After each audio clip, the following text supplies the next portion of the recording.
మన అరుణాచలం రహస్య సిరీస్లో ఇప్పటివరకు కొండ పుట్టుక, ఆలయ చరిత్ర, గిరి ప్రదక్షిణ మరియు రమణ మహర్షి గురించి తెలుసుకున్నాము. మరి ఈరోజు ఈ ప్రత్యేక ఎపిసోడ్లో అరుణాచలం గిరివలయ మార్గంలో ఉన్న అత్యంత శక్తివంతమైన అష్టలింగాల గురించి తెలుసుకుందాం.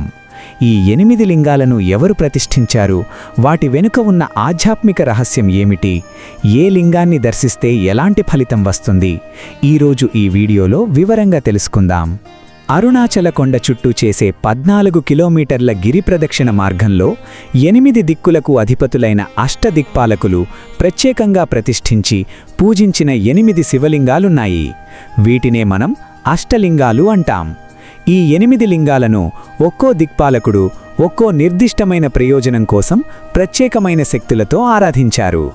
మనం గిరి ప్రదక్షిణ చేసేటప్పుడు ఈ లింగాలను క్రమపద్ధతిలో దర్శించుకోవడం వల్ల విశేషమైన ఫలితం దక్కుతుంది. మొదటిది ఇంద్రలింగం.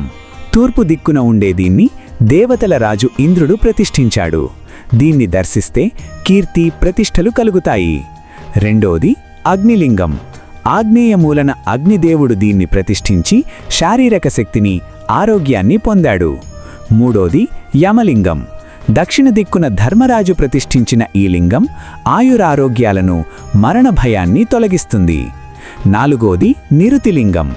నైరుతి దిక్కున ఉన్న ఇది మనలోని నెగటివ్ ఎనర్జీని మరియు భూదోషాలను తొలగిస్తుంది. ఐదవది వరుణలింగం. పశ్చిమ దిక్కున వరుణదేవుడు ప్రతిష్ఠించిన జలలింగం ఇది.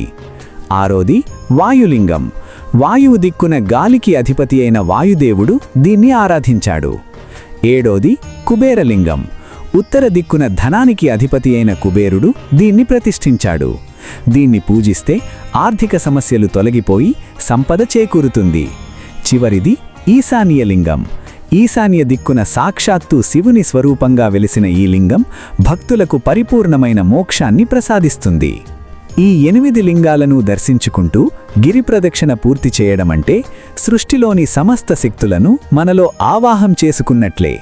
కేవలం నడవడం మాత్రమే కాకుండా ఈ ప్రతి లింగం వద్ద ఆగి కాసేపు మనసును ప్రశాంతంగా ఉంచుకుంటే కలిగే అనుభూతి మాటల్లో చెప్పలేనిది. మరి మీలో ఎంతమంది గిరి ప్రదక్షిణ చేసినప్పుడు ఈ అష్టలింగాలను దర్శించుకున్నారు? కమెంట్స్లో తెలియచేయండి.